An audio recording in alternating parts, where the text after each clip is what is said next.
Press conference माननीय supreme court के 7 न्यायाधीशों की संवैधानिक पीठ द्वारा अभी हाल ही में 1 अगस्त 2024 को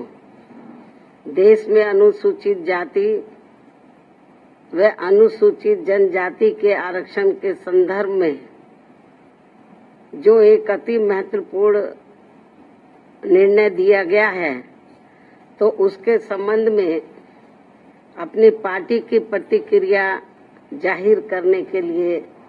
बुलाई गई है, जिसमें अनुसूचित जाति व जनजाति के लोगों को पुनः उप वर्गीकृत सब क्लासिफिकेशन अर्थात सब क्लासिफिकेशन किए जाने को मान्यता प्रदान की गई है, जिसको लेकर और भी बहुत सी बातें कही गई हैं।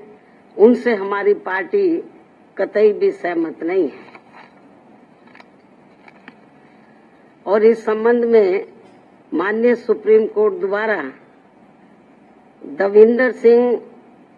बनाम पंजाब राज्य मामले में पारित इस आदेश के अनुसार अब राज्य सरकारें अनुसूचित जाति व जनजाति की सूची के भीतर आरक्षण के लिए उप वर्गीकरण अर्थात नई सूची बना सकेंगी, जिससे फिर अनेकों समस्याएं उत्पन्न होंगी। और अब माननीय सुप्रीम कोर्ट ने अपने 1 अगस्त 2024 के इस निर्णय से 20 वर्ष पूर्व दिया गया निर्णय, जो सन 2004 में 5 न्यायाधीशों की संवैधानिक पीठ द्वारा ईवी चिनैया बनाम आंध्र प्रदेश राज्य में दिया गया था, तो उसको पलट दिया है, जिसमें अनुसूचित जातियों व अनुसूचित जनजातियों के भीतर किए जाने वाले वर्गीकरण को मान्यता देने से इनकार कर दिया गया था। और ये भी कहा गया था कि अनुसूचित जातियों व अनुसूचित जनजातियों के भीतर उप वर्गीकरण नहीं किया जा सकता है, क्योंकि वे एक ही समरूप अर्थात समान वर्ग में आते हैं। माननीय सुप्रीम कोर्ट ने वर्ष 2004 के अपने निर्णय में ये भी कहा था, चूंकि अनुसूचित जाति और अनुसूचित जनजातियों के लोगों ने जो अत्याचार सहे हैं वह एक वर्ग और एक समूह के रूप में सहे हैं, तथा यह एक बराबर का वर्ग है, जिसके भीतर किसी भी प्रकार का वर्गीकरण करना उचित नहीं होगा। माननीय सुप्रीम कोर्ट ने अपने 2004 के निर्णय में ये भी कहा था कि अनुसूचित जातियों और अनुसूचित जनजातियों के भीतर किसी भी प्रकार का उप वर्गीकरण भारतीय संविधान की मूल भावना के विपरीत होगा। माननीय सुप्रीम कोर्ट ने अपने वर्ष 2004 के इस निर्णय द्वारा समानता के अधिकार का उल्लंघन करने के कारण आंध्र प्रदेश सरकार द्वारा पारित आंध्र प्रदेश अनुसूचित जाति अधिनियम 2000 को भी रद्द कर दिया था। अपने 2004 के निर्णय में माननीय सुप्रीम कोर्ट ने ये भी माना था कि ये वर्गीकरण इन जातियों के भीतर अलग अलग व्यवहार करके समानता के अधिकार का उल्लंघन करेगा। और अब माननीय सुप्रीम कोर्ट के 7 जजों की पीठ ने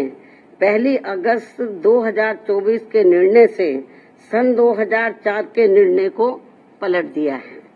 जबकि इस निर्णय से अनेकों मतभेद उत्पन्न होंगे। माननीय सुप्रीम कोर्ट के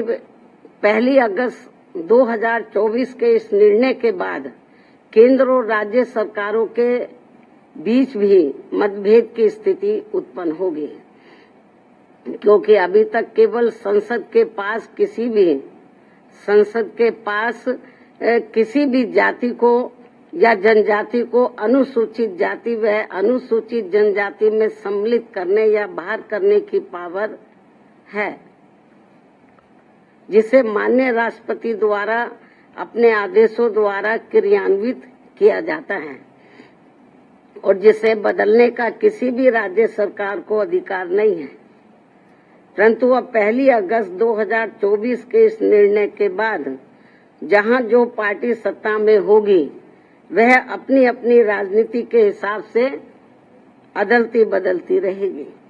जिसके साथ साथ राज्य सरकारें अपने अपने वोट बैंक के लिए अपनी मनचाही जातियों को आरक्षण का अनुचित लाभ देने का प्रयास करेंगी। इस प्रकार से इस आदेश से ऐसी अनेकों समस्याएं उत्पन्न होंगी, जिसके कारण SC व ST को मिल रहा आरक्षण ही समाप्त हो जाएगा। एक प्रकार से SC व ST को मिल रहा आरक्षण ही समाप्त हो जाएगा और फिर इसका नतीजा ये होगा कि अनुसूचित जाति व जनजाति वर्ग अंत में आरक्षण से वंचित रह जाएगा और उनके हिस्से का आरक्षण भी अंत में किसी न किसी रूप में सामान्य वर्ग को ही दे दिया जाएगा।